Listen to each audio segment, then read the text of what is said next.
ये साला पागल आदमी दारू की पूरी बोतल सीधा अपने सिर पर डाल लेता है और एकदम पियक्कड़ होने की एक्टिंग करते हुए सीधा रूसी एम्बेसी के गेट की तरफ दौड़ लगा देता है। गेट पर खड़े दो तगड़े सिक्योरिटी गार्ड तुरंत फुर्ती दिखाते हैं और आगे आकर उसे वहीं धर दबोचते हैं। और भाई साहब, ठीक उसी वक्त वहाँ एंट्री होती है उसके असली शिकार विक्टर की, जिसके पीछे ये हाथ धोकर पड़ा हुआ था। ये बंदा तुरंत विक्टर की गाड़ी के ठीक पीछे अपनी कार लगा देता है और फुल भौकाल में सीधा 911 पर कॉल ठोककर पुलिस से कंप्लेंट कर डालता है कि सड़क पर एक गाड़ी पागलों की तरह बवाल मचाते हुए चल रही है। थोड़ी ही देर में विक्टर के बॉडीगार्ड की कार को ट्रैफिक पुलिस सड़क के किनारे धर दबोचती है। कार में बैठा विक्टर एकदम हक्का बक्का रह जाता है कि भाई मेरे बॉडीगार्ड को पुलिस ने क्यों रोक लिया। लेकिन अगले ही पल उसकी मर्सिडीज बेंज बिल्कुल बीच में बुरी तरह फंस जाती है और टस से मस नहीं हो पाती। तभी ये बंदा सीधे पेट्रोल का एक डब्बा निकालता है और कार पर उड़ेल देता है। फिर फुल स्वैग में अपनी जेब से एक लाइटर निकालता है और उसे कार पर फेंकता है, जिससे बेंच में तुरंत भयंकर आग लग जाती है। वो बंदा झट से अपनी बंदूक निकालता है, कार का दरवाजा खोलता है और फिर बिना सोचे धड़ाधड़ 2 गोलियां चलाकर ड्राइवर का वही काम तमाम कर देता है। कार में घुसने के बाद वो सीधे विक्टर की गिरेबान पकड़ लेता है और उससे पूछता है कि उसकी पत्नी को किसने मारा। ये देखकर कि विक्टर कुछ नहीं बक रहा है और वहाँ से खिसकने की कोशिश कर रहा है, बंदा बिना रहम खाए सीधा उसकी जांघ में एक गोली ठोक देता है। पर भाई साहब, ये बुढ़ा तो बड़ा ढीठ निकला। इतनी कुटाई के बाद भी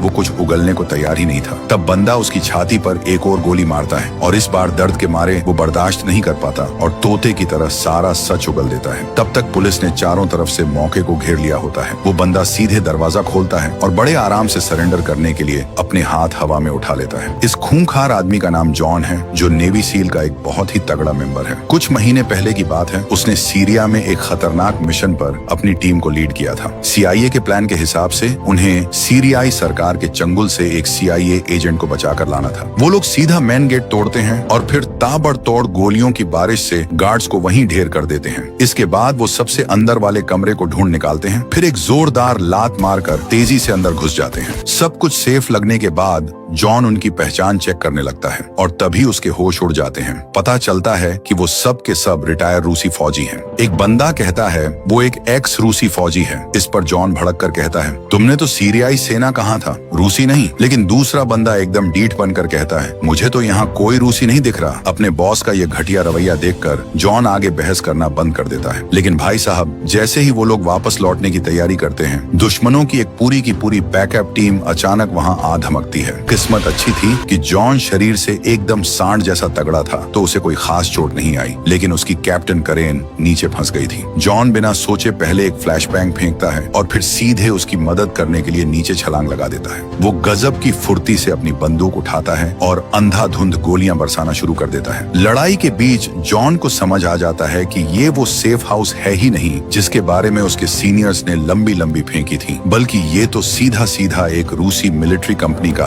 भारी भरकम हथियारों का गोदाम है। फिर वो तेजी से पीछे खड़े 2 गुंडों को भी भून डालता है। सब कुछ सेफ करने के बाद वो बाहर निकलने का रास्ता खोजने लगते हैं। प्लेन में जॉन गुस्से से आग बबूला होकर अपने बॉस से पूछता है कि उसने उन्हें ये झूठी जानकारी क्यों दी, लेकिन बॉस ने कोई जवाब तो दिया नहीं, उल्टा पूरे के पूरे बेस को ही उड़ा देने का ऑर्डर दे दिया। सबको लगा कि चलो भाई बात यहीं खत्म हो गई, पर किसी ने सपने में भी नहीं सोचा था कि ये टीम अब एक बहुत ही भयंकर मुसीबत में फंसने वाली है। इस खतरनाक मिशन को पूरा करने के 3 महीने बाद जिस जॉन ने पूरी दुनिया में दुश्मनों की नाक में दम कर रखा था, वो अब बस एक आम इंसान की तरह अपनी एक छोटी सी और प्यारी सी दुनिया बसाना चाहता था। अपनी प्रेग्नेंट पत्नी के साथ वो अपनी होने वाली बच्ची के आने का बड़ी ही बेसब्री से इंतजार कर रहा था। घर में एकदम खुशियों का माहौल था, बच्चों के छोटे छोटे खिलौने। जॉन के लिए ये सच में एक नई जिंदगी की शुरुआत थी। वो अपनी खूबसूरत पत्नी को देखकर बस यही सोचता था कि अब उसे खूंखार हथियारों से नहीं, बल्कि अपनी बच्ची के नन्हे नन्हे हाथों से खेलना है। दोनों जश्न मना रहे थे और सब कुछ एकदम परफेक्ट चल रहा था। लेकिन तभी उसकी टीम के मेंबर्स के साथ एक के बाद एक खौफनाक हादसे होने लगे। कुछ को उनके घर के ठीक सामने कार से जोरदार टक्कर मारकर मार दिया गया, तो कुछ को बीच सड़क पर सीधा गोली मार दी गई। उस रात जॉन हमेशा की तरह काम से घर लौटा, क्योंकि उसकी पत्नी की डिलीवरी का टाइम पास था। जॉन को लगा कि उसके पास जाने से पत्नी की नींद खराब हो जाएगी, इसलिए उसने उस रात नीचे बेसमेंट में सोने का फैसला किया। जल्द ही आधी रात का वक्त हो गया और 2 खूंखार कातिल चुपचाप उसके घर में घुस गए और आते ही उन्होंने सबसे पहले घर की बत्ती गुल कर दी। जॉन सोफे पर बैठकर आराम से गाने सुन रहा था, तभी उसका कंप्यूटर अचानक बंद हो गया। जब वो उठकर उसे चेक करने गया तो उसे समझ आया कि पूरे घर की लाइट ही कट गई है। तभी उसे ऊपर से किसी के कदमों की आहट सुनाई देती है तो वो बिना कोई चांस लिए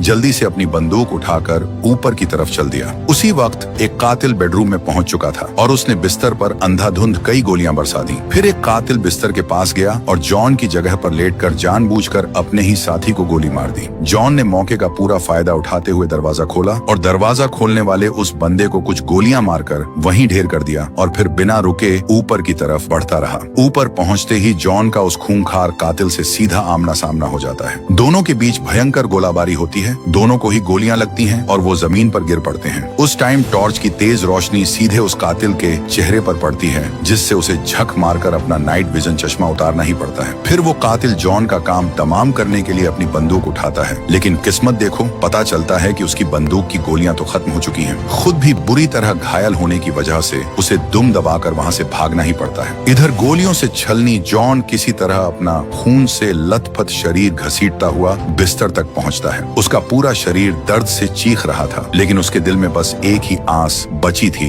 कि किसी तरह